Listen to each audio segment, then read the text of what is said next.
Assalamualaikum warahmatullahi wabarakatuh. Perkenalkan, nama saya Eka Kartika Victoria, NIM A1D12009 dari ruang R001 kelas A. Baik, di sini saya akan menjelaskan tentang asal-usul kehidupan dan klasifikasi hewan dan tumbuhan. Baik, yang pertama saya akan menjelaskan asal-usul kehidupan. Ada beberapa teori tentang asal-usul kehidupan. Yang pertama yaitu teori abiogenesis yang dikemukakan oleh Aristoteles yang berasal dari Yunani pada tahun 384 sampai 322 sebelum Masehi. Kemudian ada Anthony van Leeuwenhoek yang berasal dari Belanda. Selanjutnya yaitu teori biogenesis.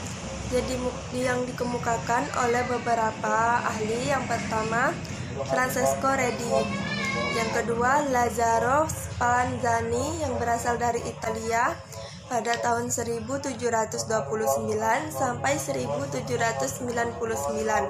Kemudian ada Louis Pasteur yang berasal dari Prancis pada tahun 1822 sampai 1895. Dari teori biogenesis ini dapat ditarik 3 kesimpulan. Yang pertama, omne vivum ex vivo. Yang kedua, omne ovum ex vivo. Yang ketiga, omne vivum ex ovo. Selanjutnya ada teori nebula atau kabut, teori Big Bang atau ledakan hebat, terus teori kataklisma, kemudian teori kosmozoa Arrhenius pada tahun 1911, kemudian teori evolusi biokimia yaitu teori neobiogenesis atau naturalistik yang dikemukakan oleh dua ahli. Yang pertama Alexander Ivanovich Oparin yang berasal dari Rusia. Kemudian Harold Urey yang berasal dari Amerika Serikat. Baik, itu tadi penjelasan dari asal-usul kehidupan. Kemudian penjelasan tentang klasifikasi hewan dan tumbuhan. Pengelompokan makhluk secara sistematis dan bertahap disebut dengan taksonomi, yang dipelopori oleh Carolus Linnaeus.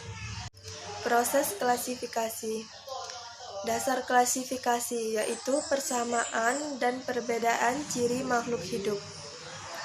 Sistem klasifikasi dibagi menjadi 3. Yang pertama klasifikasi alami yang berdasarkan morfologi, anatomi, dan fisiologi. Kemudian klasifikasi filogeni yang berdasarkan sejarah evolusi atau kekerabatan. Dan terakhir klasifikasi buatan berdasarkan persamaan ciri morfologi yang mudah dilihat. Jenjang takson makhluk hidup dibagi menjadi 7. Yang pertama kingdom atau regnom, yang kedua filum atau divisio, yang ketiga klasis, yang keempat ordo, yang kelima familia, yang keenam genus, dan yang terakhir spesies. Selanjutnya sistem tata nama. Yang pertama yaitu sifatnya universal. Yang kedua menggunakan bahasa Latin. Yang ketiga menggunakan sistem nama ganda atau binomial nomenclature. Yang terakhir sistem 5 kingdom.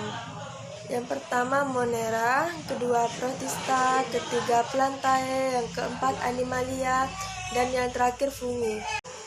Baiklah, sekian penjelasan singkat saya tentang asal-usul kehidupan dan klasifikasi hewan dan tumbuhan.